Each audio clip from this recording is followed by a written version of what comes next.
मेरा नाम साद है। यह वाकया तकरीबन 4 साल पुराना है। उस वक्त मेरी जॉब एक दूसरे शहर में लगी थी।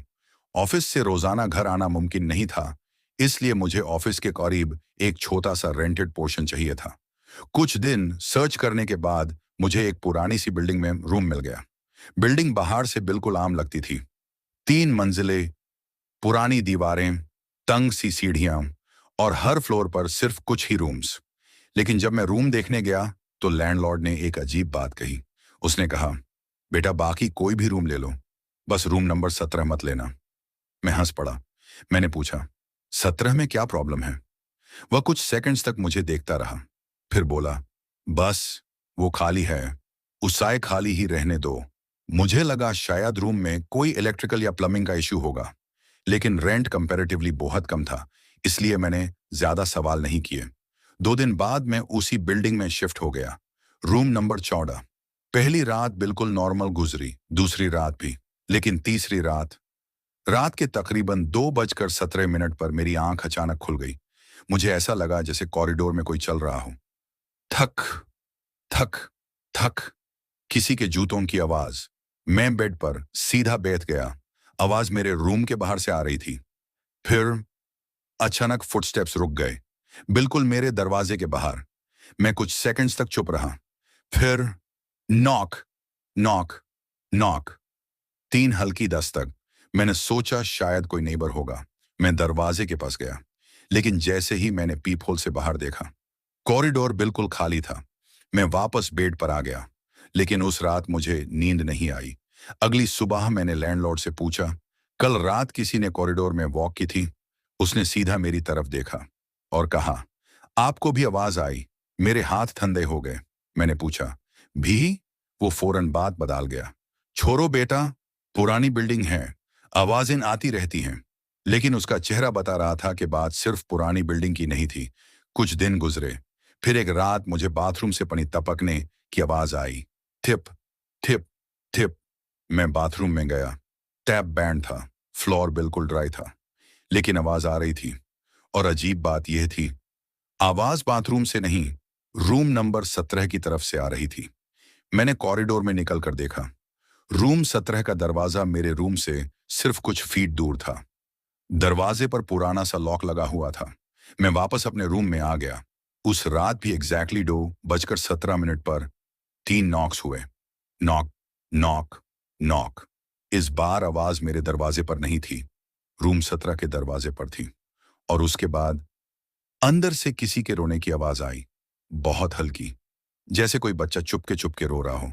मैंने लैंडलॉर्ड को फोन किया, उसने कॉल उठाई ही नहीं। मैं पूरी रात बेड पर बैठा रहा। सुबह जब लैंडलॉर्ड आया तो मैंने उसे सब कुछ बता दिया। इस बार वह चुप रहा। फिर उसने धीमी आवाज में कहा, तुम्हें रूम चेंज कर लेना चाहिए। मैंने पूछा, लेकिन रूम 17 में आखिर है क्या? वह कुछ देर तक फ्लोर को देखता रहा, फिर बोला, कुछ साल पहले वहां एक फैमिली रहती थी। एक मर्द, उसकी वाइफ और उनकी छोटी बेटी। एक रात घर में बहुत बड़ा झगड़ा हुआ। सुबह सिर्फ आदमी और उसकी वाइफ मिली, लेकिन उनकी बेटी नहीं मिली। मैंने पूछा, फिर? लैंडलॉर्ड ने कहा, बची कभी नहीं मिली। मेरी रीढ़ की हड्डी में ठंडक उतर गई। मैंने पूछा, पुलिस? पुलिस आई थी, सर्च भी हुई, लेकिन कोई सबूत नहीं मिला। फिर लैंडलॉर्ड ने एक ऐसी बात कही जिसने मेरी सारी सोच बदल दी। लेकिन उस दिन के बाद रूम 17 कभी दोबारा रेंट पर नहीं दिया गया। उस रात मैं रूम चेंज करने का फैसला कर चुका था, लेकिन ऑफिस का काम बहुत ज्यादा था। मैंने सोचा, बस एक रात और। रात को मैं जल्दी सो गया, लेकिन एग्जैक्टली वो 2:17 AM मेरी आंख खुल गई। इस बार फुटस्टेप्स नहीं थे, नॉकिंग भी नहीं, सिर्फ बच्ची के रोने की आवाज। और वो आवाज मेरे रूम के अंदर से आ रही थी। मैं जम गया। आवाज धीरे धीरे बेड के नीचे से आने लगी। अंकल। मेरा गला सूख गया। फिर आवाज आई, अंकल, दरवाजा खोल दें। मैं बेड से नीचे नहीं देखा। मैं बिल्कुल नहीं देखा, क्योंकि मुझे पता था अगर मैंने नीचे देखा तो शायद जो चीज वहां थी वो मुझे भी देख लेती। फिर बेड के नीचे से एक छोटी सी हंसी की आवाज आई, और उसके बाद मेरा मोबाइल खुद ब खुद ऑन हो गया। स्क्रीन पर कैमरा ओपन था। कैमरा का एंगल बेड के नीचे की तरफ था। मैंने फोन हाथ में लिया, स्क्रीन पर अंधेरा था। फिर कैमरा फोकस हुआ और मुझे बेड के नीचे दो छोटे से पैर नजर आए।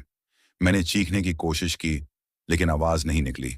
फिर फोन की स्क्रीन पर एक मैसेज अपीयर हुआ। आपने दरवाजा क्यों बैंड किया? उस वक्त मुझे समझ नहीं आ रहा था कि मैं क्या करूं।